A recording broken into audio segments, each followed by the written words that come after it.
The world called him many names. The Baba Yaga, the unstoppable force. The man who carved his legend out of blood and silence. Every whisper of his name carried fear.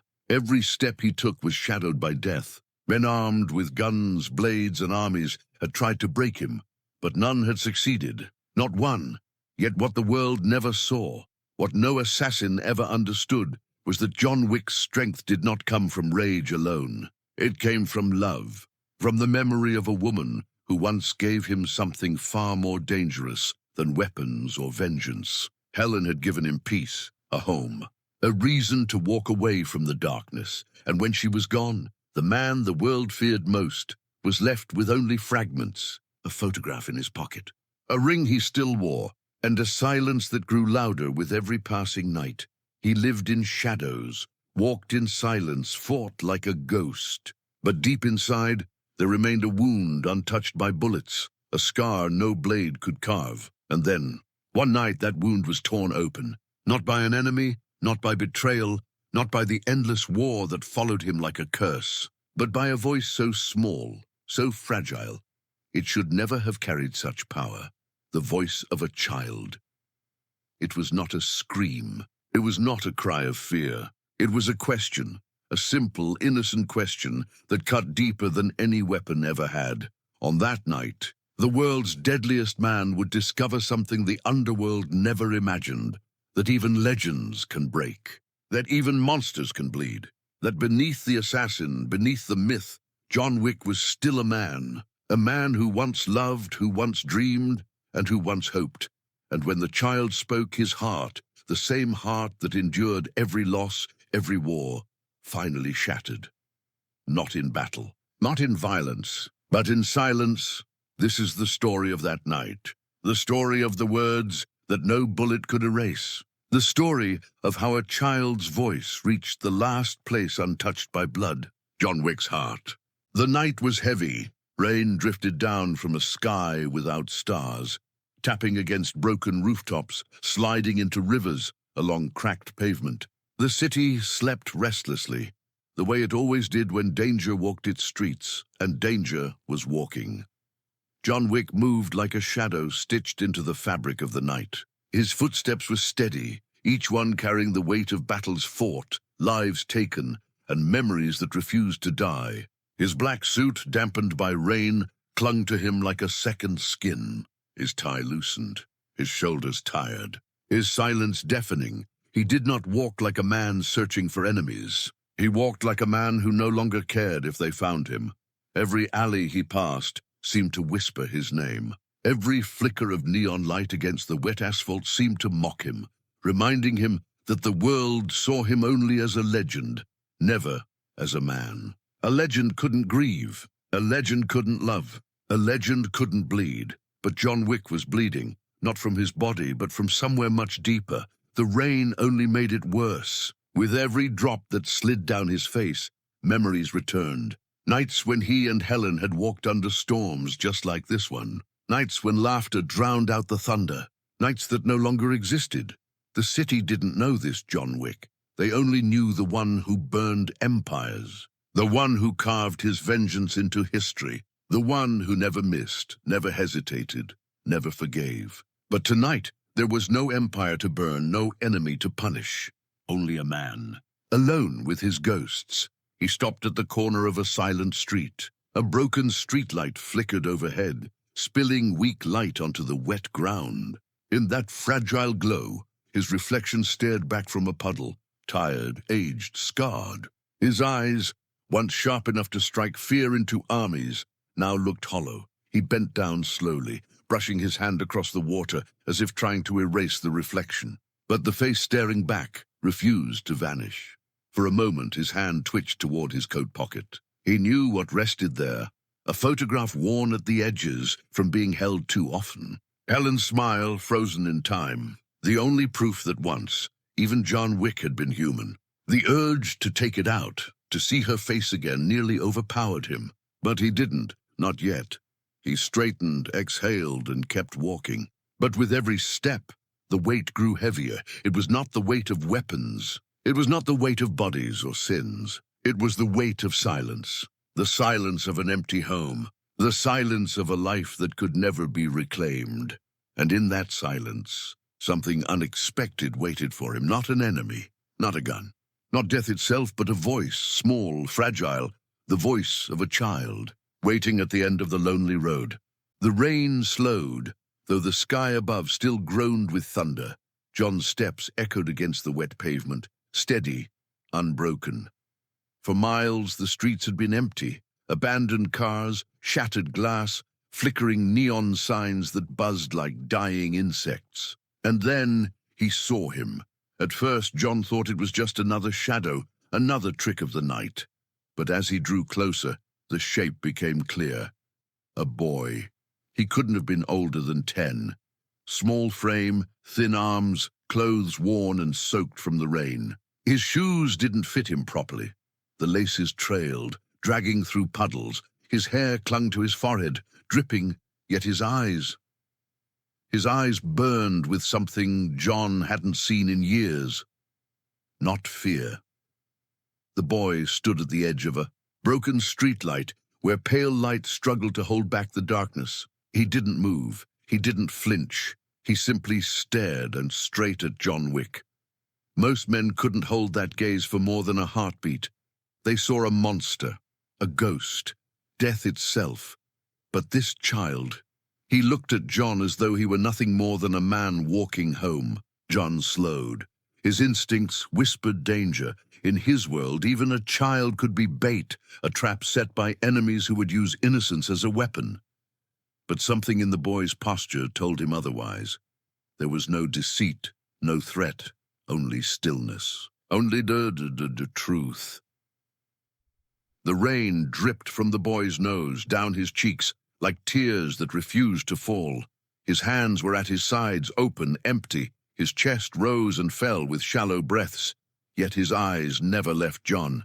It was unbearable. John Wick, the man who never faltered, felt something crack beneath that stare.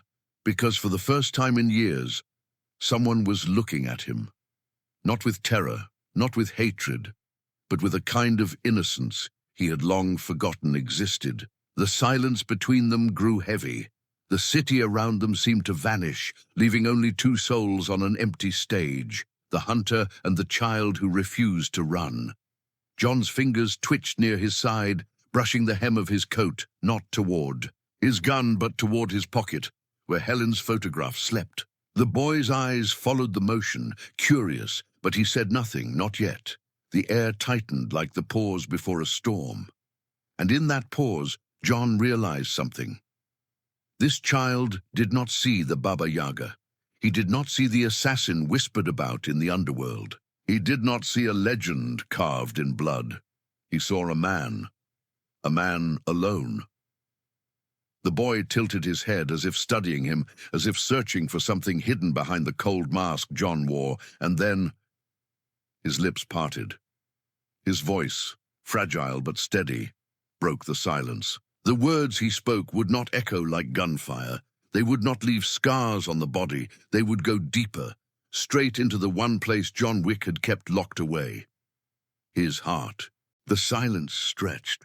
Rain tapped softly against metal gutters, dripping into pools at their feet. John Wick stood a few steps away from the boy, his dark silhouette towering against the weak glow of the broken streetlight. Yet for all his presence, all his legend, he had never felt so exposed. The boy's eyes never wavered. They were not the eyes of a soldier, not the eyes of an enemy, but the eyes of someone who had seen pain, yet still carried innocence inside him. Eyes that asked questions without words. John waited, unsure why. Perhaps he expected the boy to step aside, to turn and vanish into the shadows, as countless others had when they crossed his path. But the child didn't move. His small frame trembled slightly in the cold, his breath fogging in the night air.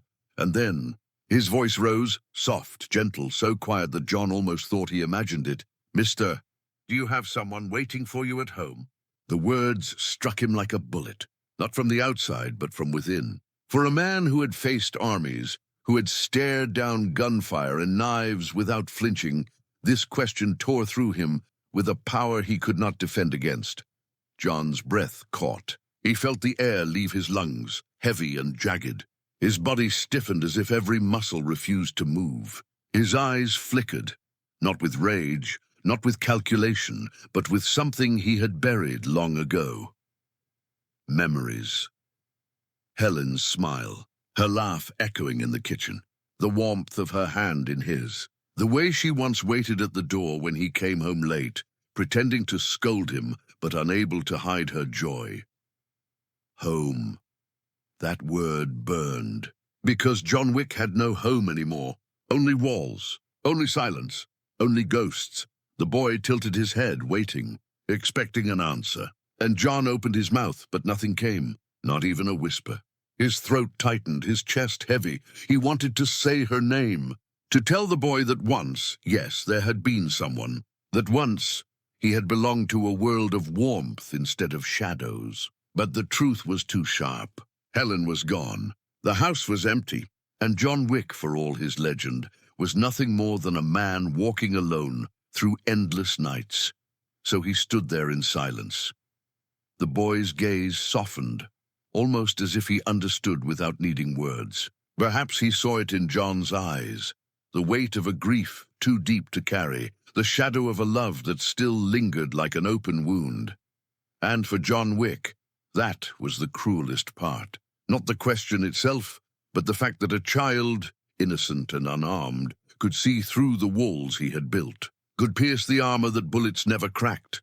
His hand twitched toward his pocket again, where Helen's photograph lay folded, worn by years of longing. But he couldn't bring himself to reveal it, to expose the one piece of himself he had left. Instead, he lowered his gaze. For the first time in years, John Wick, the Baba Yaga, the man feared by the world, could not answer. And in that silence, his heart broke. The question hung in the air like smoke, simple, innocent, but it struck with the weight of every war John Wick had ever fought. His chest tightened. The rain seemed to grow heavier, though maybe it was just the memories crashing down on him. Memories he had locked away. Memories that now came flooding back with brutal clarity. Helen, he saw her face, as if she was standing beneath that broken streetlight instead of the boy. Her smile, radiant, warm, the kind of smile that could make the worst day feel like it never happened. Her laugh, soft, genuine, echoing in the quiet of their small kitchen. For years, John had lived in the shadows of violence, where love was nothing but a weakness. Yet somehow Helen had shattered through all of it. She gave him peace, something no bullet, no blade, no bargain in the underworld could ever provide. And she had waited for him, always. She waited when he came home late. She waited when the world tried to pull him back into the darkness. She waited because she believed there was more to him than the monster others saw. That belief had saved him once. It was the only reason he had ever escaped the life that cursed him. But now she was gone. And the boy's question, "Do you have someone waiting for you at home?" cut straight to the truth John could never outrun. There was no one waiting, only silence. An empty house that echoed with absence. His hand moved unconsciously to his coat pocket. Inside, the edges of a photograph pressed against his fingertips. Worn, creased, nearly torn from being held so many times. Helen, the last piece of her he could carry, he wanted to take it out. To show the boy, to prove that once, yes, there had been someone. That once, John Wick had belonged to a world of warmth instead of shadows.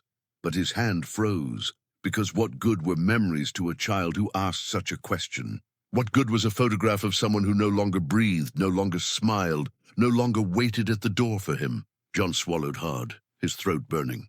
The rain slid down his face, mixing with something else he refused to admit was there. His eyes lowered, unable to hold the boy's innocent gaze any longer.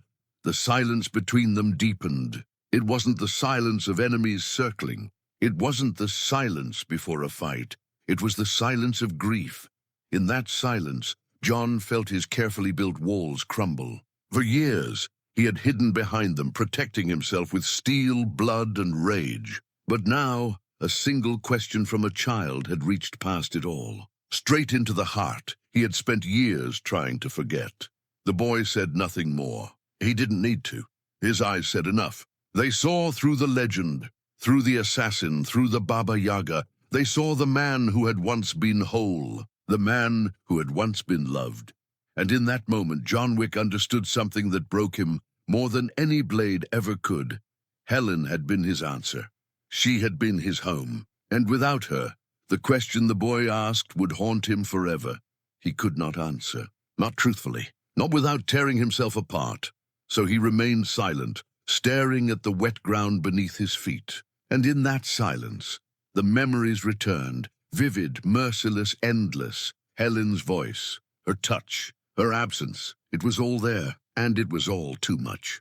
For years, John Wick had been called unbreakable, the Baba Yaga, the man who could not be defeated, who rose from every wound, who faced death without blinking. But standing beneath that broken streetlight, with rain soaking his shoulders and silence filling the night, he felt something inside him fracture. The boy's question still echoed in his mind. Do you have someone waiting for you at home? Home. That word had the power to cut through all his armor, to tear open scars that no battle had managed to heal. John's lips parted as if to answer, but nothing came. His throat locked, his chest heavy. His body, trained to react to danger in an instant, stood frozen, powerless against the weight of memory. Helen. Her face was everywhere. Her voice, faint but undeniable, whispered from the corners of his mind. For a moment, he could almost feel her hand against his cheek, the warmth of her presence, the comfort of knowing someone was waiting for him. But then the truth rushed back in, cold and merciless. There was no one waiting anymore. The house he once called home was nothing but walls and silence. The bed was empty, the chair across the table untouched. Every room, once filled with laughter, now echoed like a tomb. His eyes burned, though he forced them downward, hiding from the boy's gaze. He had stared into the eyes of killers without flinching, but he could not face the innocence standing before him. Innocence had a way of seeing deeper than any enemy ever could. The boy shifted slightly, his small shoes splashing in a shallow puddle. He seemed to understand the answer John could not give. Perhaps it was written on his face, the weight of grief, the pain carved into every line, the silence that spoke louder than words. John's shoulders sagged. His posture, always straight, always controlled, broke just slightly. The tiniest slump, a surrender not to an enemy, but to the truth. For years he had carried the mask of the Baba Yaga, cold, calculated, untouchable. But now, in the presence of a child, that mask cracked. Not with rage, not with violence, but with something far more fragile. His hand brushed against his coat pocket again, where Helen's photograph rested like a hidden wound. He thought about showing it, about letting the boy see the reason behind the silence. But his hand froze halfway, trembling. To reveal it felt impossible, as though saying her name aloud might break him beyond repair. So instead, he lowered his hand, slowly, defeated. The rain dripped steadily from his hair, down his cheeks. Whether it was rain or tears, he no longer cared to know, and in that moment, John Wick was not a legend, not a ghost. Not the Baba Yaga, he was just a man with nothing left at the end of the road. A man whose heart had been stolen once by love and shattered forever by loss. The boy's expression softened, not with pity, but with something purer, understanding. He didn't need the answer spoken aloud. He already knew it. John Wick's silence was the answer, and for the first time in years, John felt truly seen. Not as a killer, not as a myth, but as a man carrying a weight too heavy for even his shoulders. The world had tried to break him with knives, with guns, with endless blood. But nothing had ever succeeded until now, until this child, until these words. And as John lowered his eyes to the ground, shoulders heavy beneath the rain, he felt it, the break, the crack that no fight, no vengeance, no legend could ever mend. The street had grown quiet again. No footsteps, no engines, no voices, only the steady rhythm of rain against the pavement. John stood there motionless. The boy had not asked again. He didn't need to. The silence between them was an answer far heavier than words. For a long moment, neither moved. The world felt frozen, as if time itself had paused to witness the fall of a man once thought unshakable. Finally, the boy lowered his gaze, his small shoulders rising and falling with a sigh too old for his years. Without another word, he turned and began to walk away. His figure grew smaller with each step, swallowed by the fog and the night. John's eyes followed him, but his feet never moved. He wanted to call out, to stop him, to offer something, comfort, truth, maybe even hope. But his voice was gone, stolen by the weight of memories and the sharpness of absence. And so he stood alone. When the boy finally vanished into the darkness, the world around John seemed emptier than before. The echoes of Helen's laughter lingered for a second longer, then faded too, leaving nothing but the cold. John drew a slow breath, his chest heavy. His hand slipped once more into his coat pocket, pulling out the photograph at last. The edges were frayed, the image faded, but Helen's smile remained untouched by time. For a while he stared at it in silence. The rain slid over the photograph, smearing it with tiny droplets, but John didn't move to protect it. He let the water fall, perhaps because deep down he knew no storm outside could compare to the one inside. The boy's words repeated in his mind, soft yet unrelenting. "Do you have someone waiting for you at home?" And there it was, the question that would haunt him long after this night, because the truth was simple, cruel, and final. No. No one was waiting. The house would remain dark. The table would remain empty. And John Wick, no matter how many battles he fought, no matter how many enemies he defeated, would always return to silence. For the first time, he wasn't sure if even vengeance was enough to fill that void. He closed his eyes, tucking the photograph carefully back into his pocket. Then he straightened, though his shoulders still carried the invisible weight of the boy's question. The rain continued to fall. The city kept breathing. Life moved on, but inside John Wick something had changed. Not broken. No, that had already happened long ago. But exposed, revealed, laid bare for the world, for himself. And as he finally stepped forward into the night, his figure swallowed by shadows once more, one truth remained. Even legends can be undone, not by bullets, not by blades, but by a child's words, whispered in innocence, that broke a man's heart,